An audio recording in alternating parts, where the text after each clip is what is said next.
Bog daj. Dragi prijatelji, dobrodošli v naši domači oddaji Pot poti. Danes bomo spoznali Marijino svetišče na Sveti gori nad Gorico, kjer boste najti veliko duhovne hrane in tudi veliko od muzeja do razstave Svetega pisma, ker smo v letu Svetega pisma.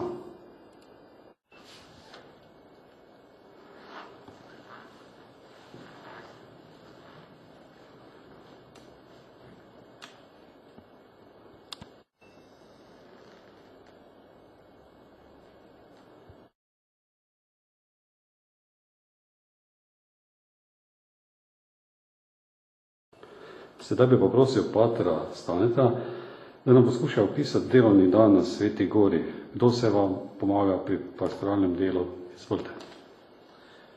Ja, torej imamo dve vrsti delovnih dni na Sveti gori. Ena so delovni dnevi med tednom, drug in drugačen delovni dan je pa nedelja in praznik. Zdaj delovni dan se pravzaprav začne za nas zjutraj, ko se zberemo k jutranji molitvi, premišljevanju v naši samostanski kapeli, 5 minut pred 6:30 zjutraj, potem pa se nadaljuje s sveto mašo, ki jo imamo ob 7 v kapeli prikazanja skupaj z manjšimi sestrami Marije brez madeže in z manjšimi sestrami svetega Frančiška.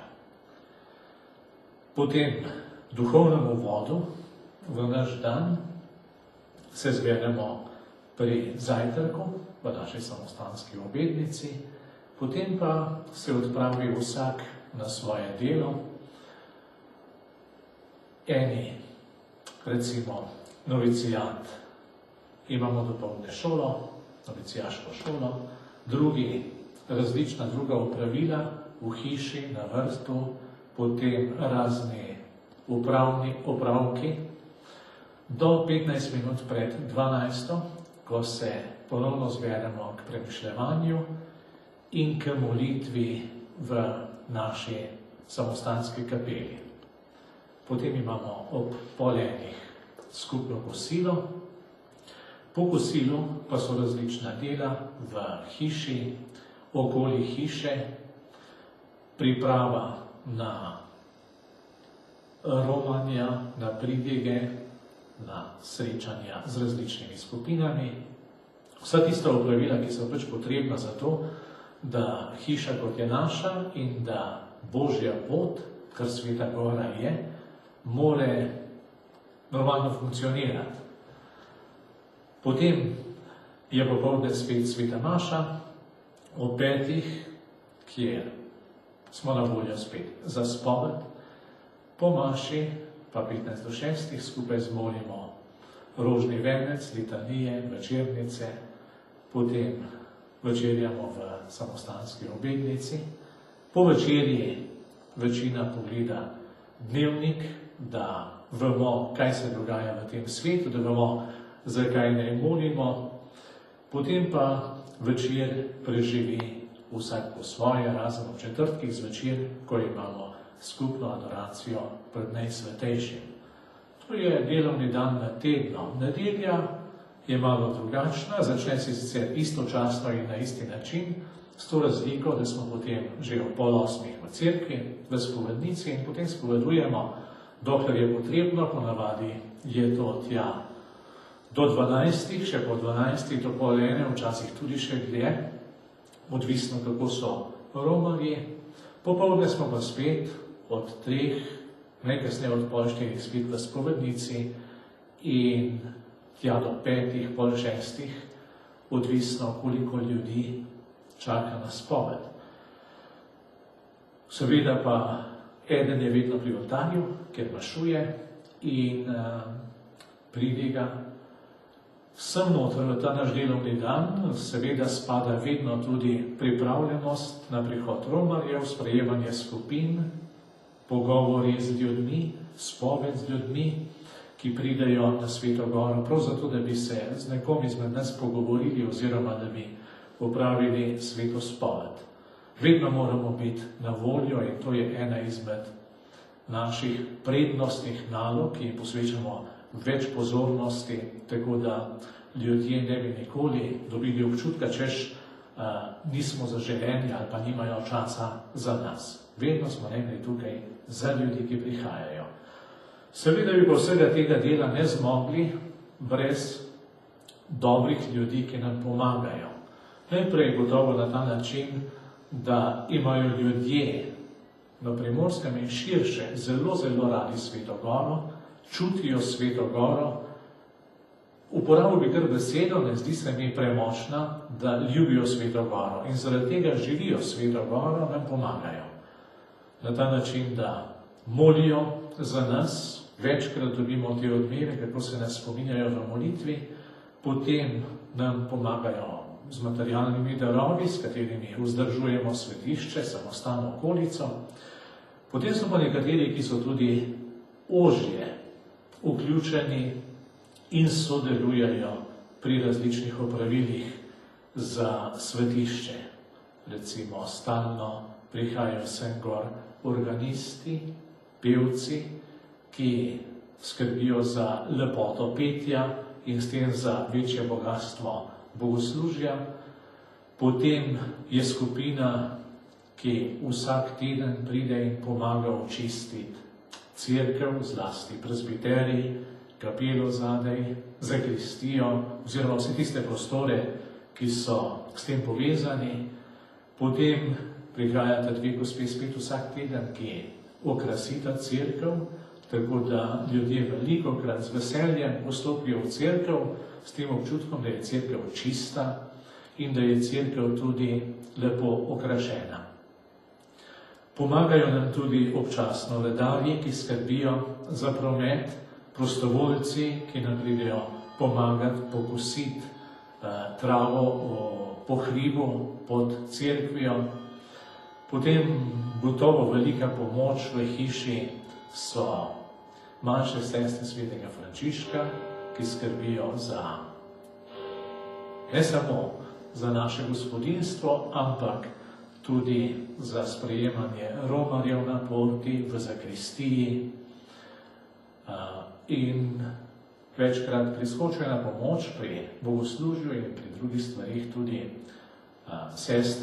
manjše sestre svetega Frančiška. Poleg tega so pa še ljudje, ki nam pomagajo z nasveti in tudi zelo konkretno pomočjo pri raznih upravnih poslih, na katere se dosti bolj spoznajo, kakor pa mi, tako da lahko dostojno skrbimo za svetišče in varujemo dediščino, ki nam je bila zaupana tukaj na Sveti Gori.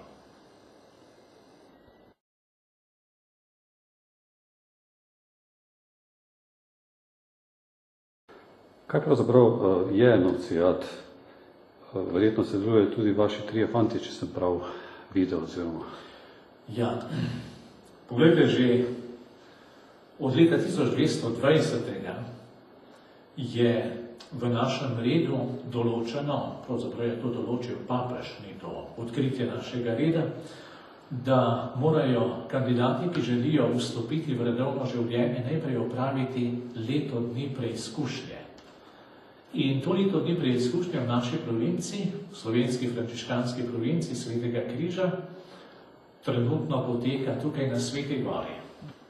Sem v naše bratstvo pridijo tisti, ki so v sebi začutili Božji klic, ki jih vabi v življenje kot manjše brate in z nami potem preživijo eno leto. Pomeni, da po eni strani oni sami v sebi, v srečevanju, v življenju, v delu, v molitvi z nami preverjajo sebe in svojo poklicanost, tehtajo svojo odločitev, na drugi strani pa tudi mi kot bratstvo presojamo, ali imajo v sebi tiste potrebne darove, s katerimi bodo lahko živeli z nami in s katerimi bodo lahko opravljali poslanstvo manjšega brata. Skratka, gre za eno leto skupnega življenja, ki ima potem tudi svojo strukturo.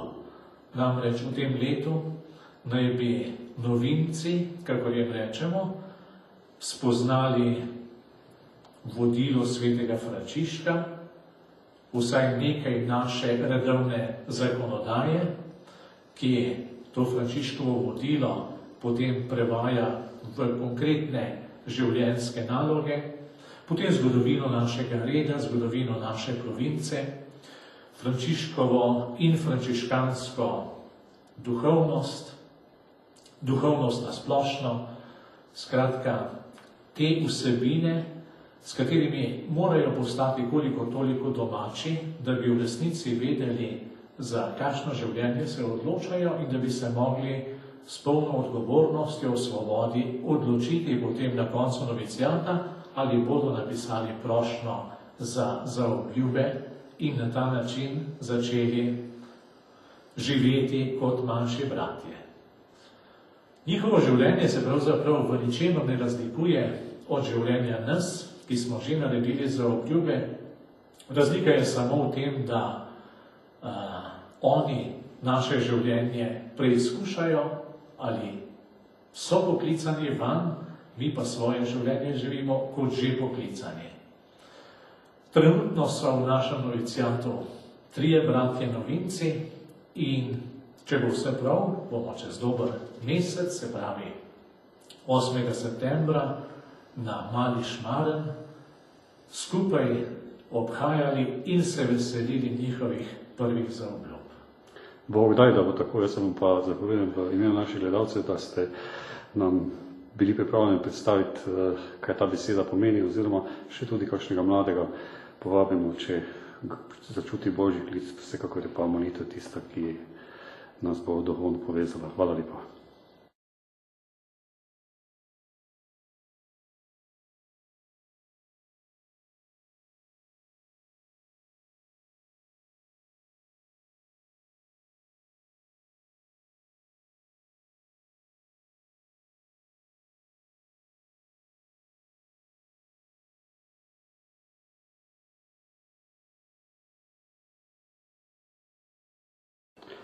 Spoštovane gledalke in spoštovani gledalci, še vedno smo v oddaji Pot poti.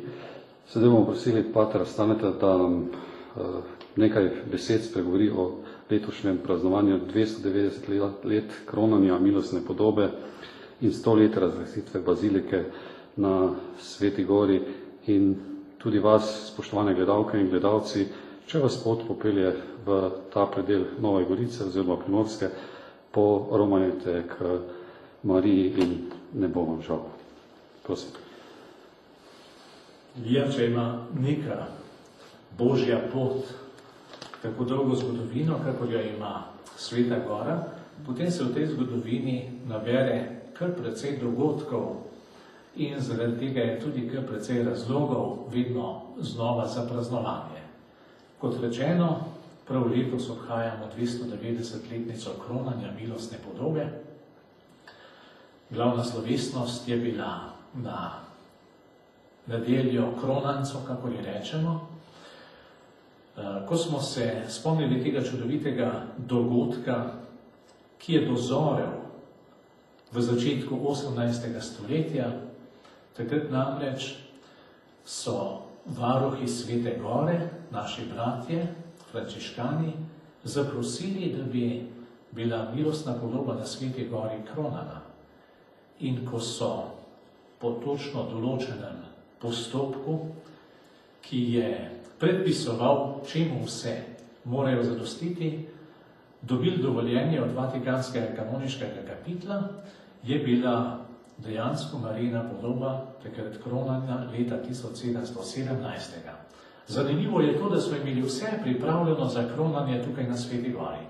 V kronikah beremo, kako je bila cerkev okrašena, koliko je bilo vencev, koliko je bilo sveč, ki so bili slavoloki, kakšni so bili napisi na teh slavolokih, ampak praktično v zadnjem trenutku je potem bila sprejeta odločitev, da zaradi množice, ki se bo udeležila tega kronanja, kronanje ne more biti na Sveti Gori in so ga prenesli na trg Travnik v Gorici, Nove Gorice, seveda, takrat še ni bilo. v čemer sam vidim neki božji prst. Namreč ta začetek 18. stoletja je zaznamovalo vremje na Tolminskem, sploh na celem tem področju. Kmetje so zahtevali staro pravdo, iz tega se je razvil Tolminski punt, ki je bil potem leta 1714 krvavo zadušen, ko so prav na Trgu Travniku obglavili 12 voditeljev upora in jih potem še 8 razčetverili. In ljudje, ki so zahtevali pravico, so dobili ponižanje, pri tistih, ki bi jih morali varovati, so se čutili izdani, izigrani, ponižani. In potem 3 leta kasneje na istem mestu doživijo to veličastno kronanje svetogorske podobe Matere Božje in sam razumem, da so ljudje takrat začutili resničnost besed Svetega pisma Stare zaveze, ker Bog govori človeku, tudi če bi mama zapustila svojega otroka, jaz tebe ne zapustim. In mislim, da so razumeli to Božje sporočilo, so se vrnili domov v te težke razmere, v katerih so živeli, ampak v zavesti, da Bog ostaja z njimi, da niso sami. In prav s to zavestjo, da je Bog po Mariji ob njih, z njimi, v njihovem vsakdanjem življenju, v njihovih križih, v njihovih lakotah, v njihovih boleznih, v vojnah, ki so jih doživljali, so ljudje zdržali. Tej zavesti, da niso prepuščeni sebi, so našli dovolj moči, da so vse to zdržali do danes. In vsega tega smo se spomnili letos ob obletnici kronanja. Druga pomenljiva obletnica letos je bila pa 100-letnica bazilike. Z naslovom bazilike papež odlikuje svetišča, cerkve, ki imajo posebno mesto v vernosti nekega naroda ali pa nekega področja. Ena izmed 6 bazilik na Slovenskem je tudi bazilika na Sveti Gori, ki je bila v naslov manjše bazilike povzdignjena takoj za mariborsko baziliko Matere usmiljenja z dekretom že novembra 1906. leta. Sama razglasitev bazilike je pa potem bila izvedena spomladi leta 1907. Samo na sebi naziv bazilike neki cerkvi ne daje nekih dodatnih pooblastil ali prednosti ali privilegijev. Nekako samo poudari njeno odlično mesto med verniki in s tem tudi njeno poslanstvo in njeno nalogo, da kot takšna skrbi za to, da vernost ljudi tudi v srečanju z Bogom v tem svetišču raste, se krepi, se poglablja v tisti pristni odnos, ki naj bi bil med Bogom in človekom. Pater, hvala, da ste bili pripravljeni našim gledalcem te stvari pojasniti in vam želim v življenju obilo Božjega blagoslova in vse dobro. Bogu hvala. Hvala lepa.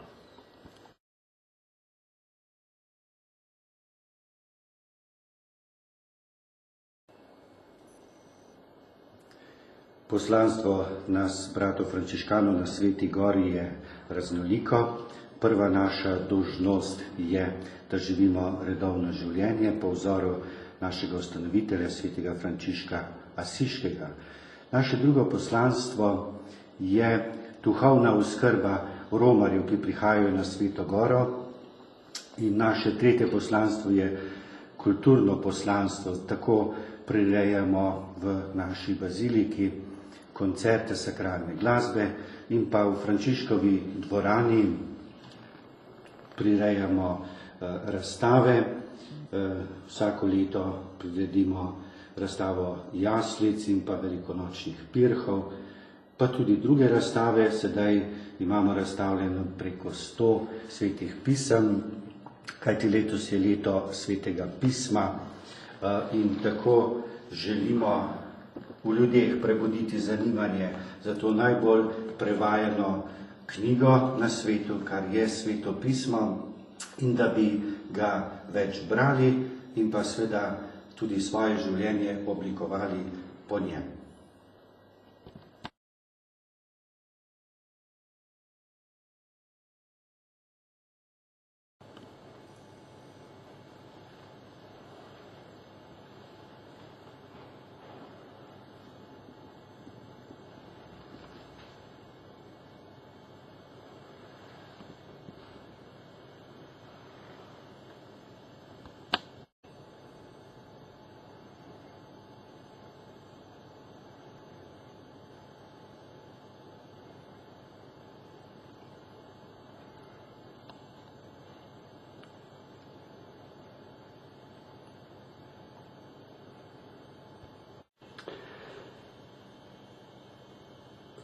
Sedaj vas pa sestra vprašal, da na kratko našim gledalcem predstavite tale vaš red.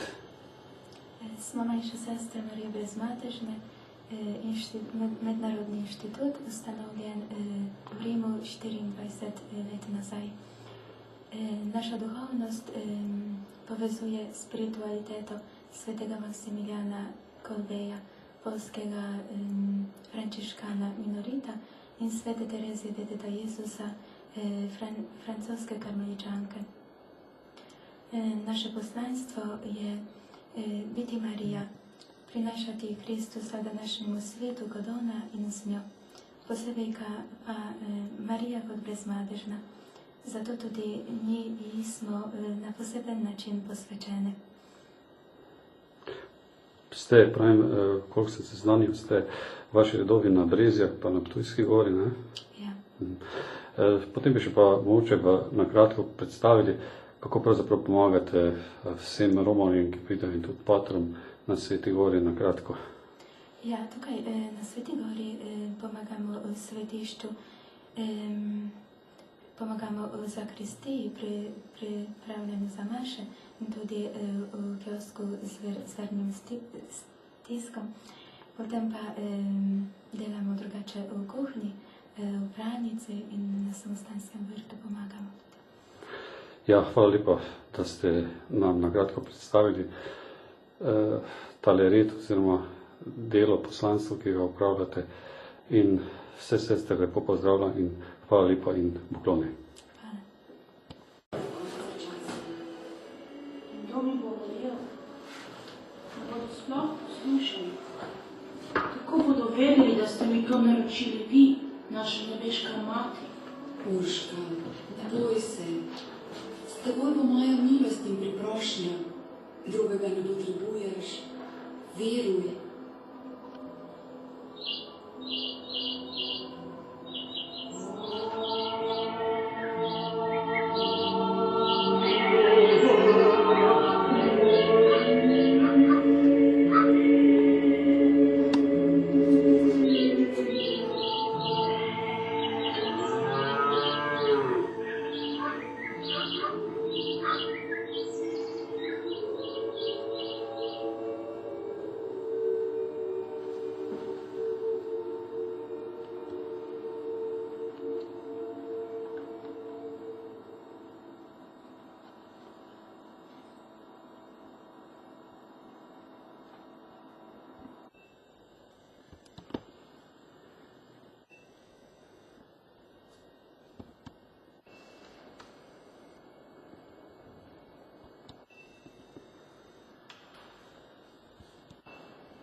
V samostanu je tudi Marijanski muzej, ki obsega načrte arhitekta Silvana Bariča, sedanje bazilike, potem so tukaj pomembne listine v povezavi s Sveto goro, potem lahko obiskovalec vidi nekatere ostanke porušene bazilike, nadalje so tu votivne zahvalne podobe razne podobice in pa razglednice, ki so bile izdane tekom časa. In pa v letošnjem letu smo pripravili tako imenovano Urškino sobo Vitkinje Uršule, in sicer po skipi živali Urške in pa z računalniško animacijo, ki tako obiskovalcu prikaže tisti prizor, ko se je Mati Božja prikazala Vitkinji Uršuli. Hvala lepo.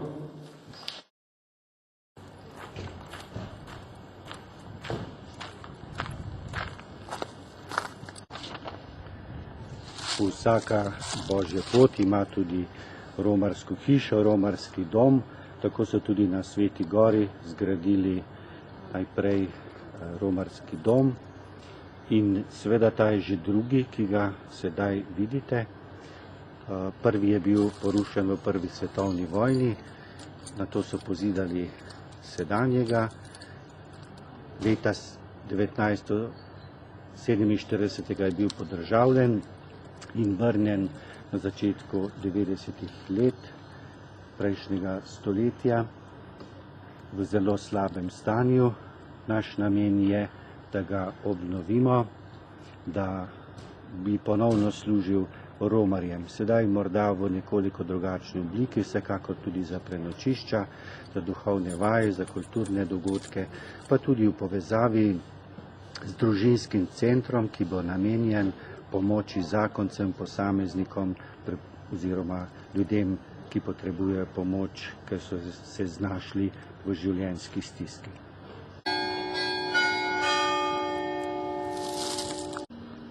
Spoštovane gledalke in cenjeni gledalci, oddaje Pot poti in tudi vsi tisti, ki nas spremljate preko svetovnega spleta, darove lahko nakažete na tale številko tekočega računa. Vsekakor ste povabljeni v molitvi ali na kakšen način zmorete, da pripomoremo, da se ta dom obnovi in naj vam bo Bog bogat plačnik.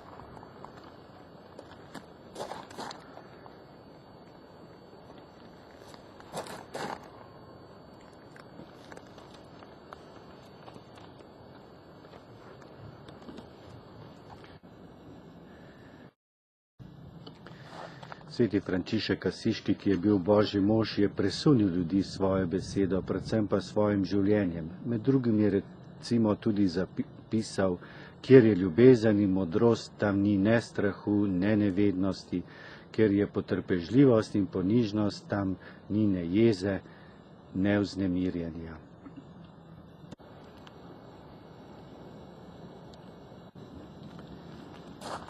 Smo na tako imenovanem Frančiškovem hribu, kjer je kip svetega Frančiška Asiškega. In odtod je tudi zelo lep pogled na Sveto Goro, na Gorico, na Jadransko morje, potem na Trnovski gozd, na Banjsko-Trnovsko planoto, na Alpe. In tukaj ljudje radi prihajajo, se ustavljajo, o Frančišku pomolijo, predvsem pa doživijo tudi mir.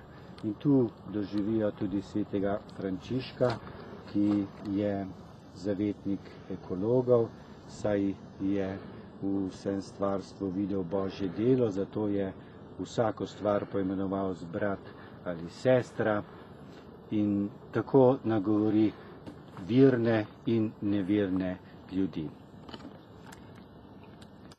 Frančišek je zapisal tudi kreposti, ki preženejo napake, med drugim pravi, kjer je ljubezen in modrost, tam ni ne strahu, ne nevednosti, kjer je potrpežljivost in ponižnost, tam ni ne jeze, ne vznemirjenja. Kjer je uboštvo skupaj z veseljem, tam ni ne pohlepnosti, ne skoposti. Kjer je spokojnost in premišljevanje, tam ni ne zaskrbljenosti, ne raztresenosti. Spoštovane gledalke, spoštovani gledalci, pred nami je svetogorski list kraljice, glasilo, ki izhaja na Sveti gori, pa bi prosil gospoda patra Bernarda, da nam ga za naše gledalce oddaje Pot poti na kratko predstavi. 3-krat letno izdamo glasilo prijateljev Svete gore, svetogorsko kraljico, ki ima formativni namen in pa seveda tudi informativni. Tako da povezujemo romarje Sveto goro, nekaterim, ki tako želijo, tudi pošljemo na dom. To glasilo ima dolgoletno tradicijo.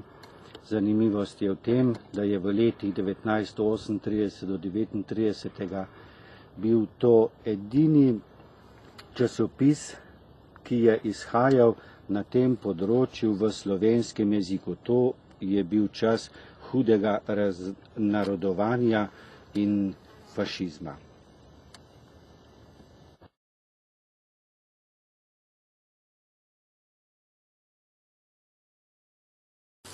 Ali je Sveta gora ali skalnica tudi votla prehodna? Ja, lahko bi rekli, da je, kajti tu je bila v prvi svetovni vojni v času Soške fronte prva bojna linija avstro-ogrske vojske in tu je bila obrambna črta in tako so tu mnoge tako imenovane kaverne ali podzemni rovi. Eden gre tudi skozi celo goro in prav te kaverne so rešile mnogo življenj. Kajti na sosednjem hribu Škabrielu pravijo zgodovinarji, da je padlo preko 40.000 vojakov z obeh strani.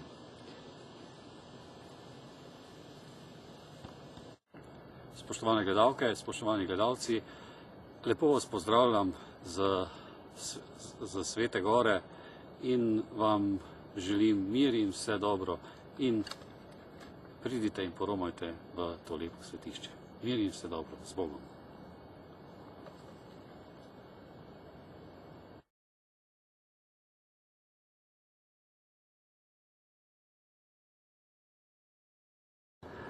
Spoštovane gledalke, cenjeni gledalci, ob tej priložnosti se zahvaljujem patru Bernardu za prisrčen sprejem in Bog živi vse patre in sestre, ki delujejo na tem lepem svetišču Marijinem na Sveti gori nad Gorico.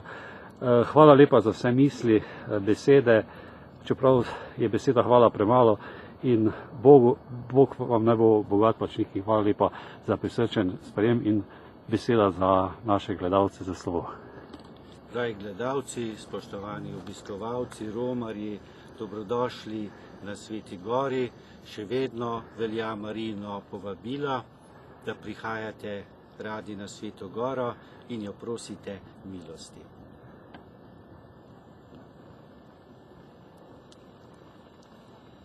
Thank you.